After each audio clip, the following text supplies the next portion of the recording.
అప్పుల బాధలు వెంటాడుతున్నాయా? అయితే 6JVR వారి జాతిరత్నాలు ధరించండి. నమస్తే, వెల్కమ్ టు అవర్ ఛానల్. నేను మీ సిరి. ప్రస్తుతం మనతో పాటు ఉన్నారు వంటింటి చిట్కాల స్పెషలిస్ట్ ఆయుర్వేదిక్ డాక్టర్ చిట్టిబొట్ల మధుసూదన శర్మ గారు. డాక్టర్ గారితో మాట్లాడతాం. డాక్టర్ గారు నమస్తే. నమస్తే. డాక్టర్ గారు, ఈ నరాల బలహీనతకి అసలు కారణాలు ఏంటి అని అంటారు? ఈ రోజుల్లో ఈ నరాల బలహీనత అనేది వయసుతో సంబంధం లేకుండా కూడా చూస్తూ ఉన్నాము. అసలు ఇంతకుముందు ఇలాంటివన్నీ కూడా మనం వినకపోయేది, వాళ్ళే ఇలాంటి ఆయుర్వేదిక చిట్కాలతోని వాళ్ళు క్యూర్ చేసుకునేది. కానీ ఇప్పుడు హాస్పిటల్స్కి వెళ్తున్నా కూడా తగ్గని పరిస్థితి కనిపిస్తుంది. సో అసలు దీనికి మెయిన్ రీజన్స్ ఏంటంటారు? ఇది క్యూర్ అవ్వాలి అని అంటే ఏమైనా రెమెడీస్? దీనికి 1,00,000 కారణాలు ఉన్నాయమ్మా. నరాల బలహీనత సమస్యకి అనేక రకాలైన కారణాలు, జనరల్గా ఉండేటువంటి కారణాల గురించి ఇప్పుడు చెప్తాను చూడండి. సర్వసాధారణంగా ఉండేటువంటి కారణాలు పోషకాహార లోపం. పోషకాహార లోపంలో కూడా ముఖ్యంగా చెప్పుకోదగ్గది సూక్ష్మ పోషకాహార లోపం. మనము కార్బోహైడ్రేట్స్ అవసరాన్ని మించే తింటున్నామని కూడా చెప్పకూడదు. ఇంచుమించు అందరం కూడా అండి కార్బోహైడ్రేట్స్ అవసరాన్ని మించి తీసుకుంటున్నాము. ప్రోటీన్స్ మాత్రం అవసరానికి కంటే తక్కువనే తీసుకుంటున్నాం. అదేవిధంగా ఫైబర్ అవసరానికంటే తక్కువ తీసుకుంటున్నాము. ఫ్యాటు అవసరానికి మించి తీసుకుంటున్నాం. అంటే కావాల్సిన తక్కువ తీసుకుంటున్నాం, అవసరం లేని ఎక్కువ తీసుకుంటాం. అవసరం లేని ఎక్కువ తీసుకుంటున్నాము, అవసరం కావాల్సిన తక్కువ తీసుకుంటాం. దీనివల్ల నరాల బలహీనత వస్తుంటుంది. దీనికి తోడు నేను చెప్పినటువంటి పోషక లోపంలో కూడా సూక్ష్మ పోషకాల లోపం ఎక్కువ ఉంటుంది.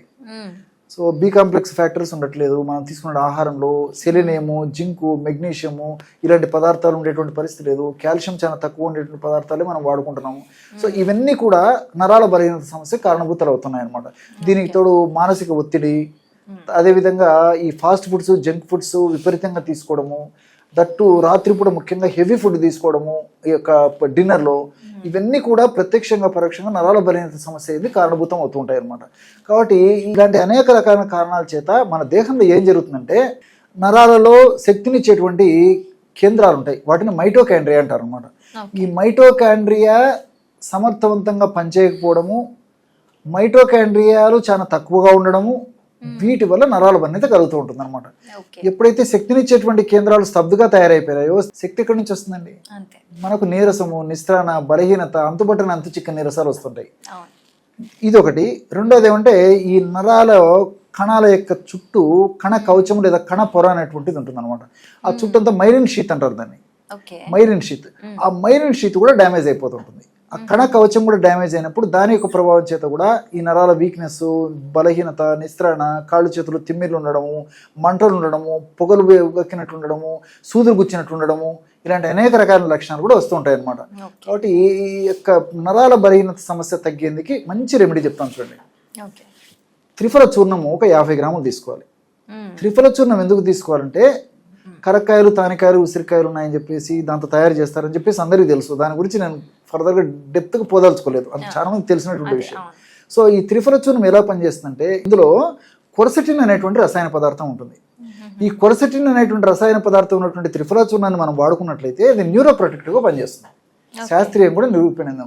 నరాలను ఎప్పుడైతే రక్షిస్తుందో నరాల సమస్యలు తగ్గిపోతాయి, ఈ వీక్నెస్ అవి తగ్గిపోతాయి. సో త్రిఫల చూర్ణం ఒక 50 గ్రాములు తీసుకోవాలి. రెండవ పదార్థంగా అశ్వగంధ చూర్ణం. గత అనేక వీడియోల్లో కూడా మీరు కూడా ప్రస్తావించడం జరిగింది, అశ్వగంధ చాలా స్ట్రెస్ చేస్తారని చెప్పేసి. సో అశ్వగంధ చూర్ణాన్ని కూడా ఒక 50 గ్రాములు తీసుకోవాలి. అశ్వగంధలో కూడా విథనాలాయిడ్స్ అని చెప్పేసి రసాయన పదార్థాలు ఉన్నాయి. ఈ విథనాలాయిడ్స్ అనేటువంటి రసాయన పదార్థాలు కూడా మైలిన్ షీత్ని బాగా కాపాడేటువంటి శక్తి ఉంది. అంతేకాకుండా మైటోకాండ్రియాని కూడా సమర్థవంతంగా పనిచేసేందుకు, మైటోకాండ్రియాలు ఎక్కువగా ఉత్పత్తి అయ్యేందుకు కూడా ఈ యొక్క అశ్వగంధంలో ఉన్నటువంటి వివిధ రకాల రసాయన పదార్థాలు ఉపయోగపడతాయి. కాబట్టి త్రిఫల చూర్ణము, అశ్వగంధ చూర్ణము ఈ 2 పదార్థాలు సమభాగాలుగా కలుపుకోవడం వల్ల బ్రహ్మాండమైనటువంటి నరాల బలహీనత తగ్గించేటువంటి ఔషధం రెడీ అయిపోతుంది. దీన్ని ఈ పద్ధతిలో తయారు చేసుకుని ఒక గాజు సీసాలో నిల్వ ఉంచుకొని రోజు ఒక్కసారి ఉదయం కానీ, సాయంత్రం కానీ, రాత్రి కానీ ఏదో ఒక టైంలో 1/2 టీ స్పూన్ నుంచి 1/2 టీ స్పూన్ వరకు, అంతకంటే ఎక్కువ అవసరం ఉండదండి, 1/2 టీ స్పూన్ నుంచి 1/2 టీ స్పూన్ వరకు ఈ చూర్ణాన్ని తీసుకుని, తేనె వాడదైనటువంటి వాళ్ళందరూ కూడా కాస్త తేనెతో కలిపి తీసుకోవచ్చు. మరి తేనె వాడకున్నటువంటి వాళ్ళు ఎవరైనా ఉన్నట్లయితే కాస్త పాలలో కానీ, అంటే ఒక 50 ml 100 ml పాలలో కానీ, లేకపోతే 50 ml లేదా 100 ml నీళ్ళలో కలిపి కానీ తీసుకోవచ్చు. సో ఏ పద్ధతిలో ఈ యొక్క ఔషధాన్ని తీసుకున్నా నరాలకు మంచి శక్తిని, పుష్టిని కలుగజేసేసి చక్కటి ఆరోగ్యం వాళ్ళ సొంతం అయ్యేందుకు ఈ 2 ఔషధాలు చాలా సమర్థవంతంగా ఉపయోగపడతాయి. మంచి రెమెడీ చెప్పారు డాక్టర్ గారు. Thank you so much. నమస్తే.